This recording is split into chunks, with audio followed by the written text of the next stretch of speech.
Si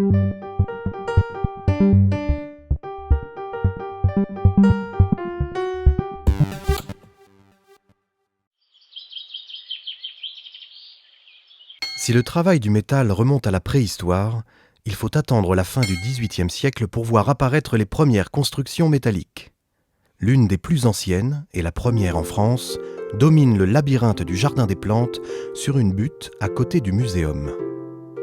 Cette butte fut d'abord couverte de vignes, que Colbert fit arracher en 1671 pour les remplacer par diverses espèces de plantes et d'arbres rares, formant une promenade parcourue par un chemin en spirale.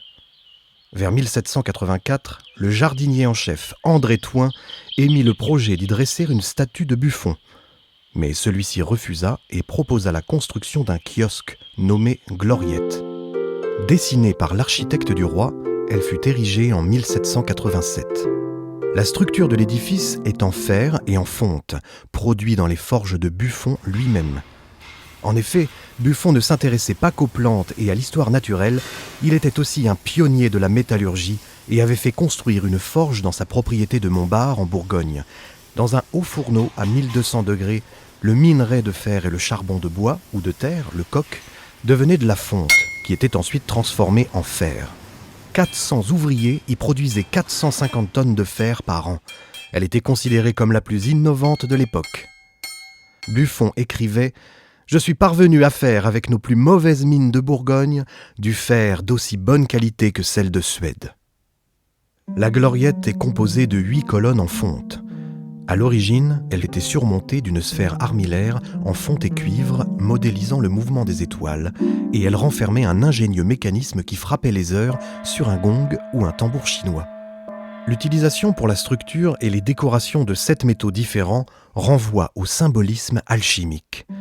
Une correspondance avait été établie entre ces métaux, les planètes observables, les 7 couleurs de l'œuvre alchimique et les dieux du panthéon gréco-romain.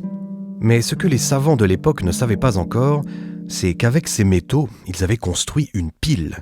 Et l'énergie de cette pile n'était pas bénéfique. Sous l'effet des intempéries et de l'humidité, par électrolyse, elle finit par provoquer une corrosion de l'ensemble qui imposa une première restauration en 1983. Remise à neuf, la gloriette a été classée au titre des monuments historiques en 1993. Mais les intempéries, la pollution et la corrosion détériorèrent à nouveau les décors et la structure, la rendant même dangereuse pour le public. Une nouvelle restauration a été lancée en 2016, effectuée en atelier. Les pièces métalliques ont été sablées et recouvertes d'une couche métallique pour les protéger contre la corrosion et la rouille. Cette métallisation a été réalisée par projection, au moyen d'un pistolet à flamme, d'un fil constitué d'un alliage zinc-aluminium.